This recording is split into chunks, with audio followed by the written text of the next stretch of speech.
नमस्कार। आज आम जाना आयुष्मान कार्ड विषय एवं आपण मैंने न्यूज पेपर बा सरकार तो भी शुणुवे जे ओडिशा रे भी एबे आयुष्मान कार्ड तैयारी हम आग्रह सरकार जो थे आयुष्मान कार्ड को अप्रूवाल दे नथिले बीएस कार्ड चलता आयुष्मान कार्ड को अप्रूवाल दे नथिले एबे किंतु मोदी सरकार आसला परे ओडिशा को आयुष्मान कार्ड आसीबा रे संभावना अछि एवं आउरे काम भी चली ओडिशा को मध्य ताकू मिलगलानी जे ओडिशा टैग करि परिबा आपण स्टेट को तो से विषय जानापी हेले तो सर्वप्रथम मुझे कहवाक चाहूँगी आपको रिक्वेस्ट करुँची ये वीडियो को आप प्रथम थर भाई देखुं तो कृपया करके आप उसको सब्सक्राइब करिए और बेल आइकन दबाइए। Thank you. तबे चलिए आयुष्मान कार्ड रो केमिति अप्लाई तार प्रोसेस कौन तो प्रथम कौन सी क्रम को आप ओपन करिए क्रम रे आप टाइप करिए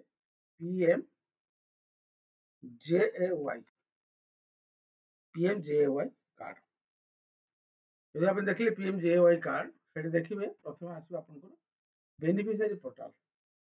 ये बेनिफिशियरी पोर्टाल में आपको क्लिक करने पड़ो क्लिक कले से आपको आस देखिए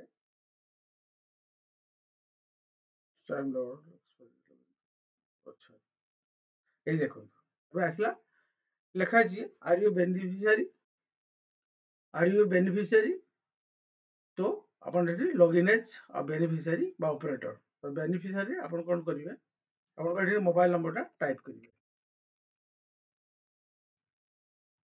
मोबाइल नंबर टाइप कलापर भेरीफाई करने पड़ो जो आप भेरीफाई करेंगे तो भेरीफाई रे आप गोटे मोबाइल ओटीपीटा जी मोबाइल जो ओटीपीटा जीव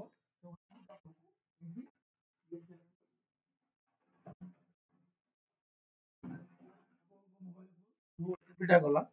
से ओटीपीटा आप टाइप करेंगे ओटीपी मोबाइल को आसी जाइए एवं आम ओटीपीटा को टाइप करवा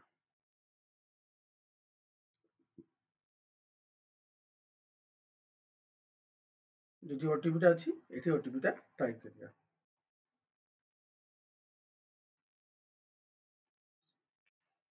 ओटीपी टाइप कला बेले तले देखो गोटे कैप्चा कोड अच्छी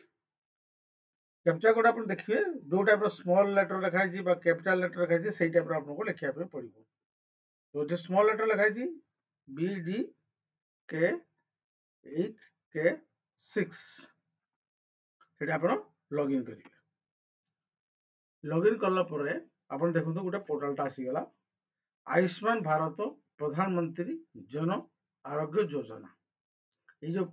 पीएमजेवाई प्रधानमंत्री जन आरोग्य PMJAY